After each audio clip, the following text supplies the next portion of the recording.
इस छुट्टियों में मैंने निश्चय किया कि घर नहीं जाऊंगा, क्योंकि मेरे पास किराए के लिए रुपए नहीं थे। मैं घर वालों को तकलीफ़ नहीं देना चाहता था।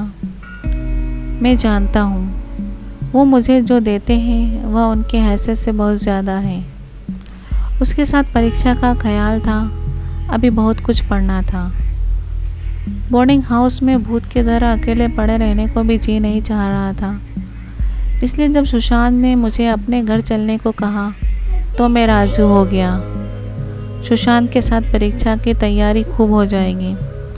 वह अमीर होकर भी मेहनती है। हम दोनों में अक्सर बहस होती रहती थी। मैं अमीरों की बुराई करता रहता, वह अमीरों का पक्ष लेता। वह कहता कि सभी मनुष्य बराबर नहीं होते, छोटे बड़े हमेशा होते रहते हैं। मैं इस वाद विवाद की गर्मा गर्मी में अक्सर तेज हो जाता और लगने वाली बात कह जाता, लेकिन सुशांत हार कर भी मुस्कुराता रहता। मैंने उसे कभी गर्म होते नहीं देखा। शायद इसका कारण यह था कि वह अपने पक्ष की कमजोरी समझता था। नौकर से वह सीधे मुंह बात नहीं करता था। अमीरों में जो एक बेरुखी होती है, इसमें उसे भी प्रचुर भाग मिला था। नौकर ने बिस्तर लगाने में जरा भी देर की, दूध ज़रूरत से ज़्यादा गर्म या ठंडा हुआ, साइकिल अच्छी तरह साफ़ नहीं हुई तो वह अपने आपे से बाहर हो जाता। सुस्ती या बदतमीज़ी से ज़रा भी बर्दाश्त न थी, पर दोस्तों से और विशेषकर मुझसे उसका व्यवहार नम्रता से भरा हुआ होता। हम जाने की तैयारी कर रहे थे तो सुशांत ने कहा, भाई एक बात का ख्याल रखना, वहाँ अगर अमीरों की निंदा की तो मामला बिगड़ जाएगा और मेरे घर वालों को बुरा लगेगा। मैंने इसका कोई जवाब नहीं दिया। पहली बार फर्स्ट क्लास में सफ़र का सौभाग्य प्राप्त हुआ। गाड़ी तो 9 बजे रात आती थी, पर यात्रा के हर्ष में हम शाम को स्टेशन जा पहुँचे। कुछ देर इधर उधर सैर करने के बाद रिफ्रेशमेंट रूम में जाकर हम लोगों ने खाना खाया। मेरे कपड़े और रंग ढंग से पारखी नौकर को यह पहचानने में देर न लगी कि मालिक कौन है और पिछलगू कौन।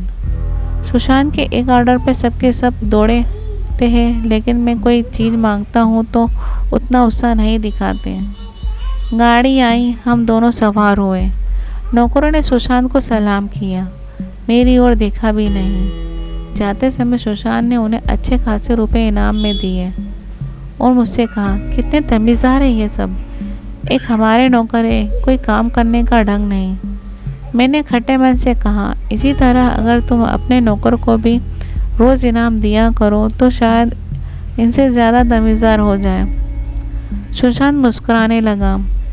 गाड़ी बेंगलोर से चली तो विजयगढ़ जाकर रुकी। स्टेशन पर कई आदमी हमारा स्वागत करने के लिए खड़े थे, एक मैनेजर और 3 नौकर। नौकरों ने हमारा लगेज उठाया। मैनेजर अकरम सुशांत के साथ चल रहा था। अकरम ने मेरी ओर अपरिचित नेत्रों से देखा, मानो कह रहे थे, तुम कौवे होकर हंस के साथ कैसे? अकरम ने सुशांत से पूछा, यह बाबू साहब क्या आपके साथ पढ़ते हैं? सुशांत ने जवाब दिया, हाँ, साथ पढ़ते भी हैं और साथ रहते भी हैं। यूँ कहिए कि इनकी बदौलत मैं बेंगलुरु में पढ़ा हुआ हूँ, नहीं तो कब का विजयगढ़ चला आता। इस बार इन्हें भी साथ ले आया। इनके घर से इनके पिताजी ने कार भिजवाई इनको लाने के लिए, लेकिन मैंने जाने नहीं दिया। अकरम ने शंका के स्वर में कहा, लेकिन आप बड़े सादे लिबास में रहते हैं। सुशांत ने शंका का निवारण किया, महात्मा गांधी के भक्त हैं साहब, खादी के सिवा कुछ पहनते ही नहीं। यूँ कहो कि राजा है। इनके पिताजी का व्यापार देश विदेश में फैला हुआ है। और आपकी सूरत देखो तो मालूम होता है अभी अनाथालय से पकड़ कर लाए हैं। अकरम बोले, अमीरों का ऐसा स्वभाव बहुत कम देखने में आता है, कोई भाप ही नहीं सकता। मैं मन में कटा जा रहा था, पर न जाने क्या बात थी कि यह सफ़ेद झूठ उस वक्त मुझे हास्य पर न जान पड़ा। स्टेशन से बाहर निकलते तो देखा 2 काले घोड़े हमारे लिए तैयार खड़े थे। मेरी तो जान ही निकल गई। सवार हुआ तो हुआ, पर हड्डियाँ काँप रही थी। मैंने चेहरे पर शिकन न पड़ने दिया, घोड़े को सुशांत के पीछे डाल दिया। खैरियत यह हुई कि सुशांत ने घोड़े को तेज न किया, वरना शायद मैं हाथ पैर तुड़वा कर लौटता। संभव हे सुशांत ने समझ लिया होगा कि यह कितने पानी में है। सुशांत का घर क्या था, महल था, बड़े से फाटक, द्वारपाल पर पहरेदार टहलता हुआ, नौकरों का कोई हिसाब नहीं, हाथी बंधा हुआ। सुशांत ने अपने पिता, चाचा, दादा आदि सबसे मेरा परिचय कराया और मेरा परिचय भी राजघरानों वाला करवाया। ऐसी हवा बांधी कि कुछ पूछिए मत। नौकर चाकर ही नहीं, घर के लोग भी मेरा सम्मान करने लगे।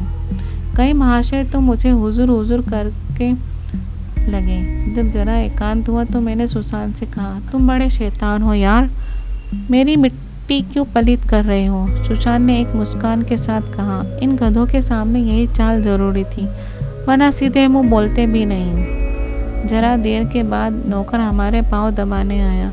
कुंवर लोग स्टेशन से आए हैं, थक गए होंगे। सुशांत ने मेरी ओर इशारा करके कहा, पहले कुंवर साहब के पाँव दबा। मैं चारपाई पर लेटा हुआ था। मेरे जीवन में ऐसा शायद ही कभी हुआ हो कि किसी ने मेरे पाँव दबाए हो। मैं इसे अमीरों के चोचले, रईसों का गधापन और न जाने क्या क्या कहकर सुशांत का परिहास किया करता था, और आज मैं पोतड़ों का रईस बनने का स्वांग भर रहा था। अंदर से भोजन का बुलावा आया। यहाँ पाँव धोने आवश्यक था। नौकर पानी लिए खड़ा था। सुशांत ने पाँव बढ़ा दिए। नौकर ने उसके पाँव धोए। मैंने भी पाँव बढ़ा दिए। नौकर ने मेरे भी पाँव धोए। खाना देखकर तो मेरे होश ही उड़ गए। इतने सारे पकवान बने थे कि जिसमें कितनों के तो मुझे नाम भी नहीं पता थे। मैंने भर पेट खाना खाया। खाना बेहद स्वादिष्ट था।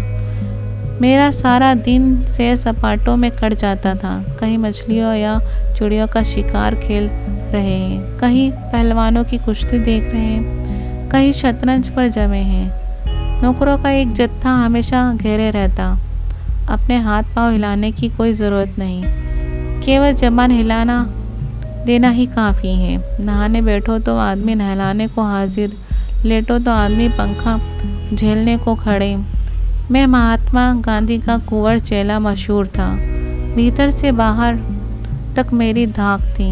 नाश्ते में जरा भी देर न हो पाए, कहीं कुंवर साहब नाराज़ न हो जाए, बिस्तर ठीक समय पर लग जाए। मैं सुशांत से भी ज़्यादा नाजुक दिमाग बन गया था, या बनने पर मजबूर किया गया था।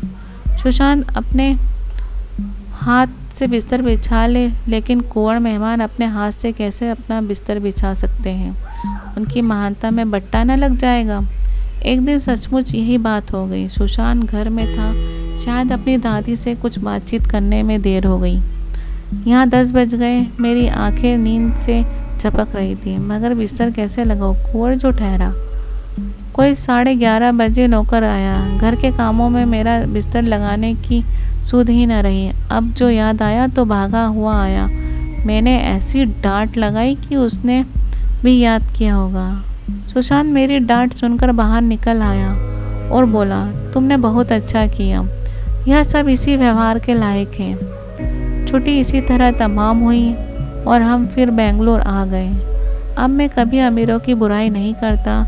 मेरे मन में सुशांत के प्रति प्रेम भावना और इज्जत बढ़ गई। मैं भाग्यशाली हूँ जो मुझे एक अच्छा दोस्त मिला, जिसने हर पल मेरा ध्यान रखा, मेरा मान सम्मान किया। मुझे सुशांत में श्री कृष्ण की छवि दिख रही थी और मैं सुदामा बने बैठा था। हेलो फ्रेंड्स, अगर आपको ये कहानी अच्छी लगी है तो आप प्लीज़ इसे लाइक करें, सब्सक्राइब करें।